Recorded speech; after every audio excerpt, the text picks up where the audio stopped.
Avant que cette vidéo ne commence, n'oublie pas de souscrire au Patreon de la chaîne, car outre le fait de m'enrichir avec celui-ci, il me permet de pouvoir te proposer des vidéos non censurées, exclusives et avec des droits d'auteur. On peut commencer la vidéo. C'était bien. Good. Alors on est parti les gars. Alors on enchaîne. Ouh, c'est quoi ça? Ok, on est parti. Alors, contre le culte de la jeunesse dans le mannequinat. Ah, Combini, encore une fois. On est parti. Parce que je suis allée à la Fashion Week de Milan, on m'a dit clairement, Christelle, si des clients, des directeurs de casting ou des mannequins te demandent ton âge, tu leur dis que tu as 18 ans.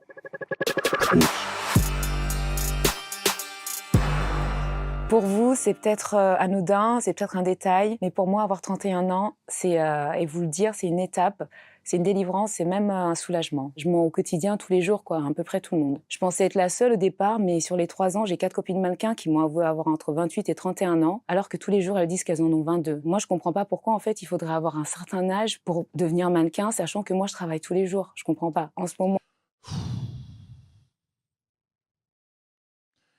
Tu ne comprends pas. Bon. Euh, Alors, tu vois, je fais de l'achat-revente de véhicules. Alors, je ne comprends pas pourquoi est-ce qu'une voiture à 200 000 km se vend moins bien ou réalisera moins de ventes qu'une voiture à 2000 km. Tu vois, je ne comprends pas. Tu vois, je me dis, ah, c'est bizarre, hein. Pourquoi est-ce que ça se vend moins bien, tiens? Alors, encore une fois, on va me dire, mais Alex, ça ne va pas! Comment est-ce que tu peux comparer les femmes aux voitures? Là, je peux nous bonifier. Là, je peux. Ouais, c'est bien. C'est cool. Ça, c'est valable pour quelques femmes. Le reste, ça dégage sur le côté. Arrêtons l'hypocrisie. Il y a des études là-dessus, des études scientifiques, encore une fois. C'est pas Alex qui le dit, hein. Donc, ça commence à bien faire. C'est Alex qui le dit. Donc, par exemple, cette femme-là, tu vois, elle a eu la chance. Alors, je sais pas à quel âge est-ce qu'elle a, hein, mais apparemment, elle se plaint de son âge. Elle a eu la chance, en tout cas, de faire toujours jeune. Parce que moi, je lui donnerais 19 ans. Alors, tu vois, elle a eu de la chance. C'est d'ailleurs pour ça qu'on lui demande de mentir sur son âge.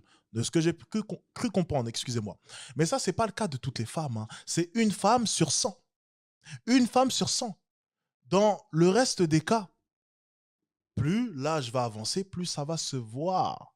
Et plus votre valeur va descendre aux yeux des hommes. Et encore pire, quand bien même votre physique ne traduirait pas le physique, imaginons, d'une femme je sais pas, je ne sais pas, de 32, 35 ans, quand bien même l'homme, en apprenant cela, votre valeur va, quoi qu'il arrive, descendre à ses yeux, va, quoi qu'il arrive, baisser à ses yeux. Encore une fois, Alex, tu dis n'importe quoi, Alex. Il y a des études scientifiques là-dessus. Ça ne sert à rien d'essayer de me contredire. Allez appeler les chercheurs et contredisez les chercheurs, pas moi, s'il vous plaît. Parce que par moment, on a l'impression que je parle au hasard, alors que je parle au nom des chercheurs, les chercheurs que j'ai lus. Donc si vous n'êtes pas d'accord avec moi, allez voir les dizaines et les dizaines de chercheurs qui ont fait des études là-dessus. Voilà. Encore une fois, au moins comme ça, je me mets pas, hein, on ne dira pas que c'est moi qui l'ai dit, hein. Tiens, on est parti. moi, j'ai 24 ans supposés, et lors de la dernière Fashion Week, j'ai bien senti que j'étais déjà vieille. La première fois que j'ai menti, c'était pour grand directeur de casting, puis ensuite à mes colocs dans mon appartement de mannequin, puis ensuite aux autres directeurs de casting. Donc en fait, c'est un engrenage tout le temps, et on ne sait pas ce que ça va faire si on revient en arrière, parce qu'on a la pression des copines qui disent « Ah, mais si elle ne bosse pas trop, c'est parce qu'elle arrive à 26 ans, en même temps, c'est normal ». Même entre nous, elles vont parler comme ça. Derrière, c'est le milieu autre, ceux qui bookent, qui adorent en fait lancer des nouveaux visages. Et il y a ce truc-là où en fait, une mannequin, c'est jeune et c'est frais. C'est quoi le point en fait dans tout ça? C'est quoi? Pourquoi en fait ça change quelque chose? Moi, c'est juste cette incompréhension-là que je ne comprends pas en fait. J'aimerais leur poser la question, est-ce que ça changerait vraiment quelque chose?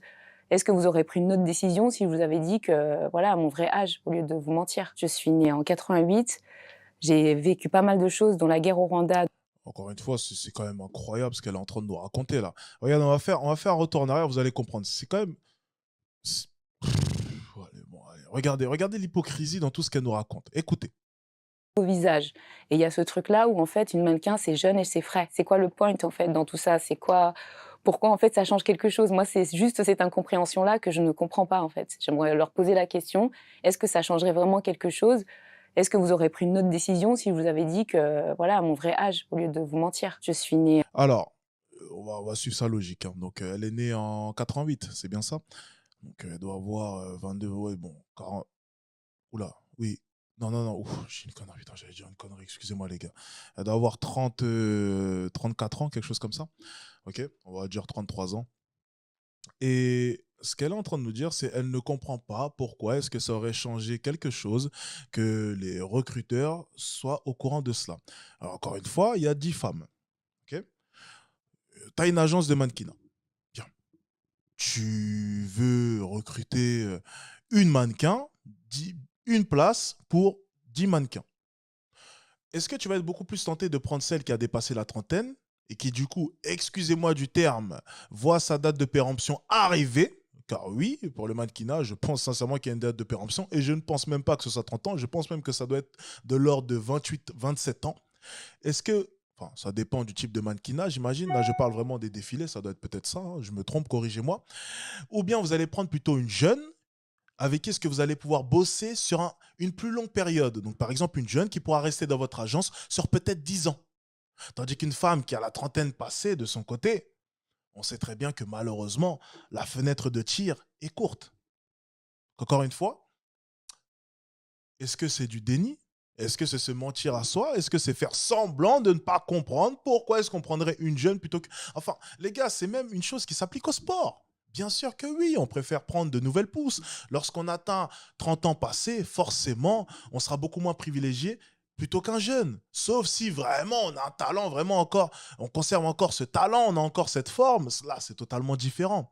Mais pour ce qui est d'un joueur lambda, bien sûr que oui, on préfère aller prendre un jeune avec lequel est-ce qu'on va pouvoir bosser sur le long terme. C'est quand même quelque chose qui s'applique à beaucoup de domaines et beaucoup de disciplines. Encore une fois, c'est phénoménal. Et oui, et quand bien même, même Cristiano Ronaldo, tu vois, là maintenant il se fait vraiment vieux, son niveau commence quand même à baisser. Même lui, tu vois, de son côté, s'est fait refouler par certains clubs cet été. C'est vrai ou c'est faux, les gars, ce que je dis? Donc, vous voyez, même pour les grands talents, ça s'applique aussi. Encore une fois, il y a un moment où l'âge, malheureusement, ça bloque. Et je pense que dans le mannequinat, 30 ans passés, quand bien même tu serais très, très, très joli, ça commence à bloquer. Ça commence à bloquer. Bon, on continue. Et en 88, j'ai vécu pas mal de choses, dont la guerre au Rwanda. Donc c'est pour ça que je suis arrivée en France. J'ai fui la guerre et les camps de réfugiés. Et je suis devenue française et en même temps, j'ai un master recherche. En fait, quand on arrive dans la trentaine, on a ce truc-là en se disant, bon, est-ce qu'on est vraiment encore dans ce game où on peut pas s'assumer soi-même, quoi. J'ai pas 20 ans, j'ai 30 ans et j'ai envie d'avancer dans ma vie, j'ai envie de m'accomplir et de me sentir épanouie tous les jours, quoi. Et voilà. Donc là, encore une fois, on passe dans de l'hypocrisie. Ça veut dire qu'en fait, lorsqu'on entend toutes ces mannequins qui viennent se plaindre, hein, c'est pas la première fois qu'on entend leur discours, ça doit être là. C'est la deuxième fois même.